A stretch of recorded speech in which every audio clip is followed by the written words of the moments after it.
പുകവലി ശാരീരിക ആരോഗ്യത്തിന് ഗുരുതരമായ ദോഷങ്ങൾ ഉണ്ടാക്കുന്ന ശീലമാണെന്നത് പൊതുവെ അംഗീകരിച്ച കാര്യമാണ്. ശ്വാസകോശ രോഗങ്ങൾ, ഹൃദ്രോഗങ്ങൾ, രക്തചംക്രമണ പ്രശ്നങ്ങൾ തുടങ്ങിയവയ്ക്കുള്ള സാധ്യത പുകവലി വർദ്ധിപ്പിക്കുന്നതായി നിരവധി പഠനങ്ങൾ ഇതിനകം തെളിയിച്ചിട്ടുണ്ട്. എന്നാൽ ഇപ്പോൾ പുറത്തു വന്നിരിക്കുന്ന ഒരു പഠനം പുകവലി മുടിയുടെ ആരോഗ്യത്തെയും ഗൗരവമായി ബാധിക്കുന്നു എന്ന വസ്തുതയാണ് ചൂണ്ടിക്കാട്ടുന്നത്. മുടികൊഴിച്ചിലിന് സാധാരണയായി പ്രായം, ജനിതക ഘടകങ്ങൾ, ഹോർമോൺ വ്യതിയാനങ്ങൾ, പോഷകാഹാരക്കുറവ് തുടങ്ങിയ കാര്യങ്ങളെയാണ് ഇതുവരെ പ്രധാനമായും പരിഗണിച്ചിരുന്നത്. എന്നാൽ ഇതെല്ലാം മാത്രമല്ല, പുകവലി പോലുള്ള ജീവിതശൈലി ശീലങ്ങളും മുടികൊഴിച്ചിൽ നിർണായക പങ്ക് വഹിക്കുമെന്ന് പുതിയ പഠനം വ്യക്തമാക്കുന്നു.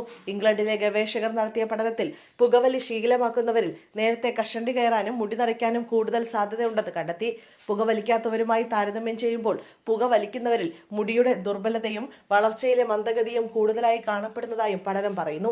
പുകവലിക്കുമ്പോൾ ശരീരത്തിലേക്ക് കടക്കുന്ന നിക്കോട്ടിൻ, കാർബൺ മോണോക്സൈഡ് തുടങ്ങിയ രാസവസ്തുക്കൾ ശരീരത്തിൽ വീക്കമുണ്ടാക്കുകയും തലയോട്ടിയിലേക്കുള്ള രക്തപ്രവാഹം കുറയ്ക്കുകയും ചെയ്യുന്നു. ഇതുമൂലം മുടിവേരുകൾക്ക് ആവശ്യമായ ഓക്സിജനും പോഷകങ്ങളും ലഭിക്കാതെ പോവുകയും അതുവഴി മുടികൊഴിച്ചിലേക്കും നരയ്ക്കുന്നതിലേക്കും നയിക്കുമെന്നാണ് ഗവേഷകർ വിശദീകരിക്കുന്നത്.